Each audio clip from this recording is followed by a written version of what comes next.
Olá, pessoal. Vamos dar continuidade ao nosso assunto sobre a auditoria de sistemas. Hoje nós vamos falar sobre o Código de Ética da Intosai. É um material que eu já postei no AVA, no tópico 2, mas no tópico 6, eu postei um exercício de fixação de conteúdo que remete ao uso desses princípios éticos que constam desse material, que são os princípios éticos da Intosai. Eu vou compartilhar com vocês a apresentação que está postada lá no AVA, como eu já disse, no tópico 2, assim fica mais tranquilo para vocês acompanharem. Antes de entrarmos diretamente no Código de Ética, vamos fazer uma reflexão através de uma citação de Oscar Wilde, que ele diz: chamamos de ética o conjunto de coisas que as pessoas fazem quando todos estão olhando. E chamamos o conjunto de coisas que as pessoas fazem quando ninguém está olhando de caráter.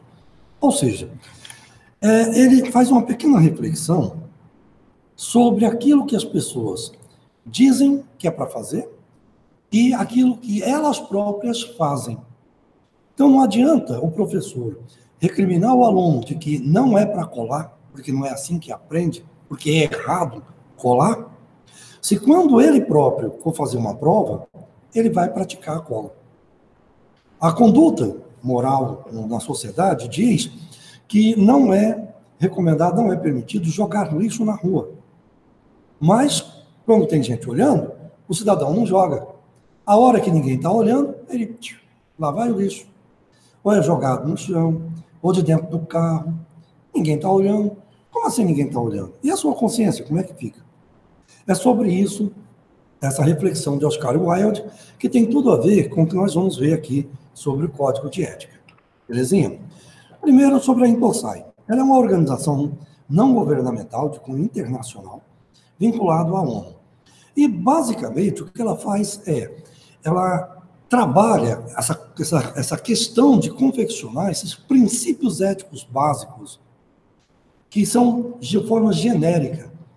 Qualquer instituição, em qualquer país, qualquer profissão, qualquer área de trabalho, qualquer área de conhecimento, pode fazer uso desses princípios básicos, adequando-os à sua área. No nosso caso, que é a auditoria, a auditoria de sistemas, também vamos fazer uso disso. Então, veja, tem ética na política, tem ética na indústria, tem ética no comércio de varejo, tem ética no futebol, tem ética na religião, tem ética na contabilidade e tem ética na auditoria. Todo profissional deve ter um código de ética. Se ele não tem esse código de ética no seu representativo de classe, seu sindicato, sua confederação, coisa que é impensável, ele, como cidadão, pode construir seu próprio código de ética, até mesmo partindo do comportamento social. Então, vejam, uma coisa bacana nisso tudo é que a Intosai trabalha esses princípios éticos básicos em nível genérico.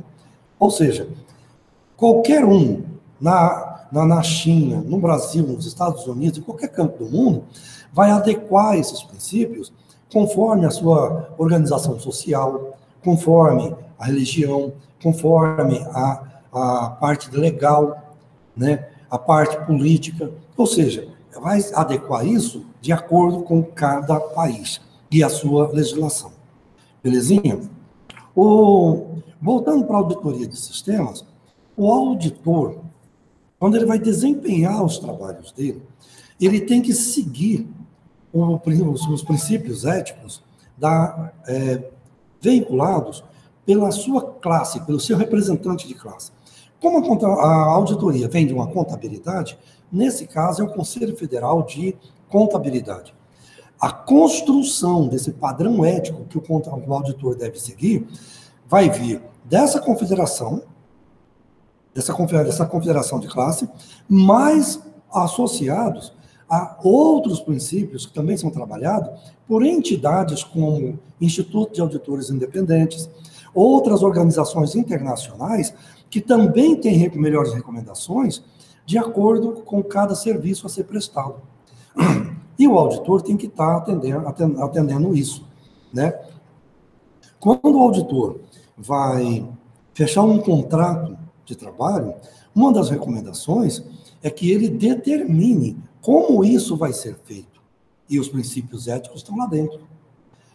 Outra coisa a ser colocada aqui é que nenhum código de ética consegue cobrir todas as necessidades. Ele vai se refinando ao longo do tempo, a partir de experiências, agariando novos conhecimentos, vai melhorando, refinando alguns princípios que já estão definidos. Às vezes a sociedade passa por algumas mudanças, esses códigos também precisam acompanhar, né? Por exemplo, quando o processamento acontecia em formato manual, via processo, manuseando documento físico, era uma coisa. Agora, com o uso do computador, o código de ética tem que acompanhar a evolução, senão fica defasado. Muito bem. O código de ética da Intelsai remete a 6 princípios. E esses princípios, eles vão conversar entre si. O primeiro desse princípio é a integridade. É a base de tudo, né? A integridade aqui tem um foco voltado para o profissional. É diferente do princípio de integridade que nós temos na segurança da informação. Aqui remete à índole profissional do auditor. Então, trocando em miúdos, o que o princípio da integridade diz? Que esse auditor tem que exercer o papel dele de forma profissional. O que é isso? Ele tem que respeitar todos os princípios éticos definidos. O que ele fez, contratou juntamente à empresa, ele tem que cumprir.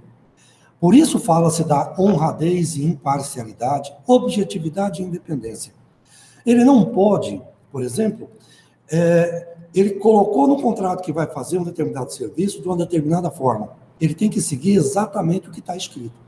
Mesmo que em algum momento ele perceba que ele possa ser prejudicado, porque ele agora descobriu algumas coisas que ele não tinha percebido antes, e se ele fizer aquilo, ele pode ter prejuízo. Mas não importa, ele assinou um contrato. Ele tem que fazer. Ele não pode, por exemplo, encontrar alguma não conformidade e não citar, simplesmente porque não quis. Ele tem que documentar isso e apresentar para a empresa. Ele tem que ter honradez. O que é um cidadão que é honrado? É o cara que cumpre a palavra. O que ele promete, ele cumpre. Tarefa dada é tarefa feita. Se ele falou que vai fazer, está feito. E fim de papo. Belezinha? Aqui diz no 4º parágrafo, que ele busca preservar a confiança da sociedade. O que é preservar a confiança da sociedade? É ele fazer o seu bom nome. A hora que uma empresa precisar contratar um auditor e for no mercado pedir referência, só ter referências boas. Por exemplo, quando você compra algum produto, se você tiver algum problema com esse produto, você pode ir na loja que comprou, seja física ou virtual, e solicitar a devolução do produto. Ou até mesmo, em último caso, a solicitar o reembolso. Como é que essa empresa vai cumprir isso? Independente de princípios éticos, né, de legislação, se a empresa tiver boa índole, ou seja, for íntegra, ela simplesmente vai atender o consumidor, vai trocar o produto, ou vai devolver o dinheiro, ou coisa do gênero. Mas e se a empresa não quiser? O PROCON está aí para isso. O Código de Ética Comercial da relação consumidor-empresa é definido no Código do Consumidor. Isso é um código de ética. Então lá reza quais são os direitos e deveres de cada um. Percebeu? Muito bem. O princípio da independência refere-se ao auditor desempenhar sua função sem sofrer pressão ou influência de qualquer parte que seja. Ele pode executar o seu trabalho de forma totalmente independente. No caso do auditor externo, como ele tem um contrato assinado com a empresa e no contrato reza como o serviço vai ser feito e os problemas que podem resultar em quebra de contrato, ele tem maior independência em fazer isso. Ele tem total independência. Porque se a empresa contratante querer obrigar ele a fazer determinada coisa que fere o contrato, vai resultar numa quebra de contrato. E aí a empresa é punida. Já o auditor interno, como ele tem uma relação trabalhista com a empresa, normalmente ele fica mais fragilizado em fazer isso. Mas não quer dizer que ele não procure fazer isso o mais fidedigno possível, né? Senão ele pode perder o emprego, tá? Muito bem. Algumas coisas que o auditor tem que levar em consideração. Ele não pode deixar que nenhum tipo de preconceito interfira no trabalho dele. Isso também tem a ver com independência. Até mesmo porque se ele não olhar para isso, né, deixar com que algum preconceito de política, religião, de tipo de negócio, né, porque eu sou vegano, não vou fazer consultoria num frigorífico, né, numa indústria de processamento de carne. Então, não faça parte da auditoria. Mas, se você for, tem que cumprir o princípio da independência. Outra coisa, é no caso do auditor ser funcionário daquela instituição. Isso, esse recente, significa coisa de até 2 anos. A partir de 2 anos não tem muito problema, pelo Código de Ética padrão. Mas até 2 anos, dependendo da auditoria, até 1 ano. Por que isso? Você teve uma relação trabalhista e ela se encerrou. E agora você pode ter saído de boa ou de mal. Tanto por um lado quanto por outro, né? Tá ruim ou tá bom, você pode ter uma tendência em querer favorecer a empresa ou prejudicar a empresa. O princípio da independência diz que isso não pode acontecer. Você tem que agir com total imparcialidade. Muito bem. Relações pessoais ou financeiras. Você não pode fazer auditoria numa empresa que tenha algum amigo, parente próximo, que trabalhe em setores envolvidos na auditoria. Imagina que a sua esposa trabalhe na área financeira, onde você vai fazer auditoria, e você percebe uma não conformidade justamente no serviço que ela faz. Esse princípio da independência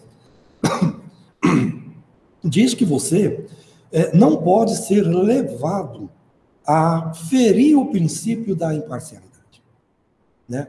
O princípio da independência diz que esse tipo de relação você tem que abrir mão de participar da equipe.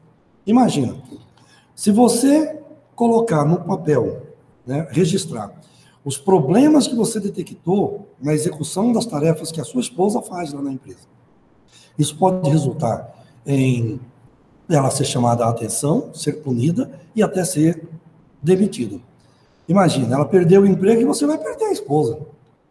Belezinha? O princípio da objetividade. Objetividade tem a ver com você definir qual é a metodologia padrão que você vai adotar durante a auditoria. Isso é uma das recomendações quando você vai fazer um contrato. Lá recomenda que você defina a metodologia padrão que vai ser utilizada e que ela seja a mais atual possível e a mais recomendada para aquele tipo de auditoria. Isso tudo para que o seu parecer final aconteça de forma objetiva. O que é isso? Você pegar todas as amostras que você levantou e comparar com as melhores práticas aceitas no mercado para aquela auditoria. Os controles internos da empresa já estão em conformidade com essa metodologia. Então, agora, você não faz achômetro. O que você levantou, compara com algo que é contundente. É diferente se você não seguir isso, com a metodologia padrão, aquilo que você levantou, você acha que é por causa disso, ou é aquilo, ou com aquilo outro. Então, a objetividade tem a ver com a metodologia adotada. A imparcialidade, já comentamos agora há pouco, é você não ser influenciado.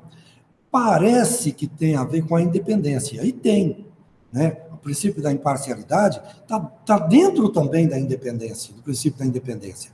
Só que a imparcialidade aqui diz que você não precisa ser mal educado com quem está dando palpite. Você pode escutar esses pontos de vista. E aí você pode refinar a forma como você vai executar a sua auditoria, buscando maiores averiguações, né? Maiores vestígios de que algo esteja errado. Às vezes você pega aqueles pontos de vista que estão só querendo levar você a deixar passar determinada coisa. Aí você fala, ó, alguém está querendo me desviar do foco. Vou atrás, que aí onde tem fumaça, tem fogo. O segredo profissional, esse é, sem dúvida nenhuma, um princípio muito importante e faz parte das recomendações de você fazer um contrato de trabalho, que é uma das coisas que está pedindo lá no exercício de fixação. O segredo profissional é, o que você executa para a empresa, fica na empresa. Você, no seu dia a dia, executando suas tarefas dentro da empresa, você não tem que chegar na roda de bar, no meio de seus amigos, na balada ou em sua casa, e ficar dando detalhes de como é que você faz o serviço, contando segredos de como que fulano acessa, como que fulano faz isso, faz aquilo outro. O que o auditor levanta numa empresa, fica na empresa. Belezinha? Ele não tem que sair contando segredos comerciais por aí. Como o auditor presta serviço em várias empresas, ele pode sim pegar todo esse conhecimento profissional que ele tem e refinar o conhecimento que ele vai fazer uso na auditoria em outras empresas. Mas ele não pode levar conhecimento de uma empresa, revelar o conhecimento para outra empresa. Isso é o segredo profissional. E a competência, igualmente importante, remete à necessidade do auditor ter conhecimento da área que ele vai auditar. A auditoria de sistemas de informação parte do princípio de que esse auditor precisa saber o que é sistemas de informação. Ou seja, qual é o conceito abrangente de sistemas de informação? Como nós já vimos no começo do curso, seguindo uma abordagem sociotécnica de sistema de informação, ele é formado por um tripé: tecnologia da informação, a organização, a empresa em si, e seus processos, suas hierarquias, e as pessoas. Então, veja que o sistema de informação tem uma formação ampla. Esse auditor não precisa ser um expert em sistemas de informação, mas ele tem que ter conhecimento desse ambiente, para ele saber como ele vai atuar, o que está envolvido, né? Para ele não deixar passar alguma coisa que ele não auditou porque não sabia que aquilo fazia parte. Belezinha? Então, a competência em si tem a ver com o negócio da empresa. Essa empresa faz negócio somente físico, faz negócio também no e-commerce, né? Os clientes faz compra virtual e pega fisicamente, né? Essa empresa trabalha com data center físico, com data center na nuvem, ou híbrido, né? Os processos que são definidos, como são determinadas as alçadas de acesso dentro da empresa, e assim por diante. Então, ele tem que ter acesso a tudo isso. Documentação de sistemas que são terceirizados, como se dá a manutenção, essas substituições de versões, e assim por diante. Belezinha? Bom, nós ficamos por aqui. Eu quero agradecer a participação de vocês e eu vou gravar um vídeo, o próximo, sobre planejamento e organização de auditoria. Isso vai ficar para o próximo vídeo, eu vou publicar para a próxima semana, tá bom? Por enquanto, eu quero agradecer. Muito obrigado.